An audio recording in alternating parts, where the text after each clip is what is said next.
Dear students, last day we have ended our discussion with little introduction over plastid. Today we all are supposed to continue our discussion from plastid only. I have promised you that today we will explain from the three types of plastids, that is leucoplast, chloroplast and chromoplast. But before that, let us little bit again once more start from the very word plastid. Plastids, as I said last day also, they are found only in plant cells. They are absent in animal cell. They are double membrane organelles. Usually, so far as shape is concerned, they are spherical or discoidal in shape, and size is more or less ranging between 4 to 6 micron. They show two distinct regions. The first one is grana and the second part is stroma. Grana are stacks of membrane bound flattened discoid sacs containing chlorophyll molecules. These molecules are responsible for the production of food by the process of photosynthesis. Since they are engaged with the food production, that is why the scientists say that they are the kitchen of the cell. The homogeneous matrix in which grana are embedded, that very matrix is called the stroma. Like plastid also contain their own DNA and ribosomes. This much I think we have discussed last day also. Let us today proceed further. As I said, depending upon the color, plastids can be classified into leucoplasts, chromoplasts and chloroplasts. Leucoplasts, which are white, so we can say them as colorless plastids. They have no pigment as such. They store starch. Cells of a potato have lots of leucoplast in them. So this is an ideal example of leucoplast. Next comes chromoplast. The word chromo means color. Yes, student. These chromoplasts are variously colored plastids. It can be yellow, it can be orange, it can be red. They are mostly present in the petals of flowers and in fruits, and the coloring substances, pigments associated with them are xanthophyll and the carotene. Xanthophyll is yellow in color and carotene is more or less orange-red. Some coloring pigment such as anthocyanin are not associated with plastid. Instead, they remain dissolved in the cell sap and give red, purple and blue colors to different plant parts, especially the fruits and the vegetables. Many fruits, many vegetables, they look very attractive. These colors are due to the above mentioned factor. Now, next comes chloroplast. Students, I think you all are mostly familiar with this third part, that is chloroplast. I think right from class 5 or 6 you are coming across this very word very often, chloroplast. chloro means green. These are green colored plastids. They have a green colored pigment called chlorophyll. Chloroplasts are abundant in parts exposed to light. Example, leaves. They also have other pigments such as orange and yellow, but these pigments are masked by large quantities of chlorophyll. Their function is to trap solar energy and absorb carbon dioxide for the manufacture of starch and sugar during photosynthesis. Chloroplasts contain DNA and have the capacity to divide. Now, these three, then, what we have said, are included under the heading plastids. Now, there are some non-living substance or cell inclusions also present within the cell. We say them as cell inclusions also. Under that, the very first word, the very first term that we come across are the granules. These granules are many in number. They are very small particles which are present in cytoplasm, and such particles are believed to contain food materials such as starch, glycogen, fat, etc.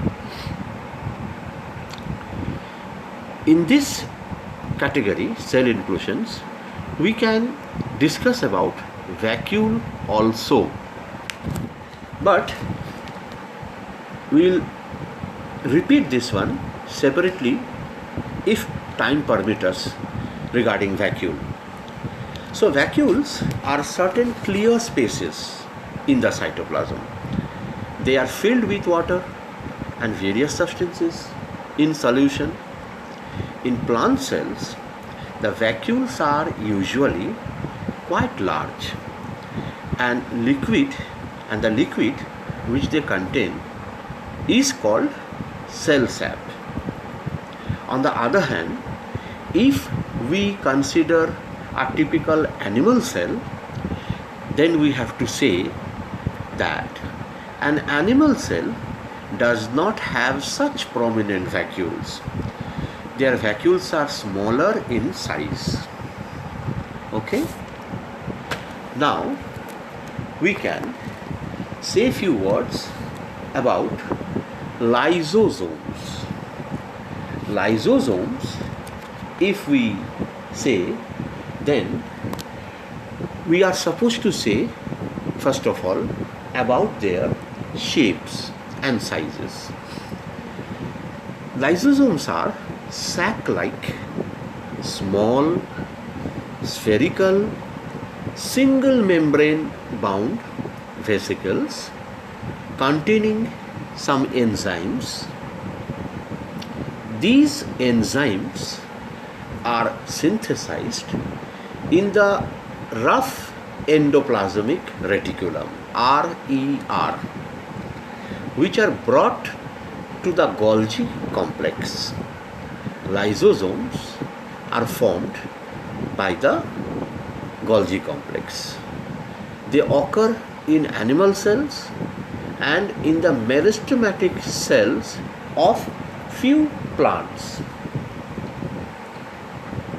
They perform some very vital functions. What are they? They help in breaking down, that is digesting, large molecules of the cell. They work in defense against bacteria and viruses. This is the second point. And the third point which we can say is that during starvation, lysosomes act on their own cellular organelles and digest them. This results in cell death, and that is why, very rightly, lysosomes are termed by the scientists as suicidal bags or demolition squad. Suicidal bag is much more common name which the scientists use for lysosome. So I think if this question comes in your exam, you will not face any difficulty. Which organelle is called the suicidal bag, give reason. These are becoming clear to you all. Now, next part which we will discuss is the centrioles. Centrioles or the centrosome is a distinct region of the cytoplasm close to the nucleus of animal cells. It usually has two central granules called centrioles. The centrioles are hollow, cylindrical structures made of microtubules arranged in a specific manner. They are arranged at right angles to each other. So, this is what we have to say about the structure. Centrioles, if we say, are surrounded by radiating microtubules to form a star, or you can say aster, during cell divisions. Regarding function of this very structure, what can we say? First point, at the time of cell division, centrioles move to the poles and form spindle fibers which help in the movement of chromatids in the daughter cells. Second point, they help in the formation of cilia and flagella. So, these two are the most two vital functions carried out by centrioles. Next part which we can discuss is the cytoskeleton. It is not that much important so far as your syllabus is concerned, but let us discuss as we are having today opportunity. The cytoskeleton is formed by microtubules and microfilaments. The microtubules are hollow tubules made up of protein units called tubuli. They form centrioles, flagella and cilia also. Secondly, microfilaments are thinner filaments. They are solid, rod-shaped, built from protein called actin. If we consider the function, what will we say? The cytoskeleton gives structural support to the cell and helps in cell motility, that is cell movement, amoeboid movement. This thing is facilitated by the so-called cytoskeleton. Now, we said lots of points regarding vacuole already few minutes before, but I think some functions are left out. So regarding the functions of vacuoles, we can say the very first point about vacuole is that in animals, vacuoles are often associated with the maintenance of water balance. Second point, they work in osmoregulation, that is the maintenance of internal pressure. It is very important, students. They maintain internal pressure. They store various substances including waste products. Okay, so these are about the functions of Golgi body, vacuole. Now the very next part which we are coming across is the most vital part of nucleus of cell, and that is nucleus. If we today do not get sufficient time, we will continue this in our next discussion also, but let us start at least today the discussion about nucleus. The nucleus is usually a dense, spherical or oval organelle. In a young cell, it occupies a central position. In the mature plant cell, with the formation of the vacuole, it is shifted to one side.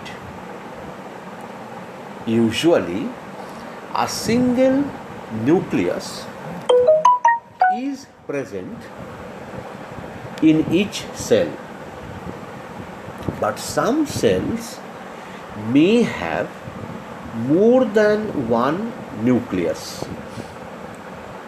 In bacteria and blue-green algae, a true nucleus is absent, but nuclear material is present.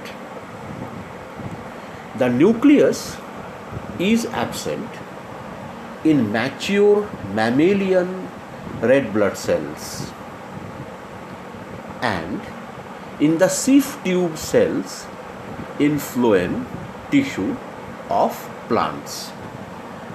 The size of the nucleus, if we discuss, then we have to say that it varies from 5 to 25 micron. I think I have already given you the pictures regarding this nucleus previously, few weeks back. So you are familiar with the inner structure of the nucleus. Nucleus, more or less, it occupies the central part, the center of a typical cell.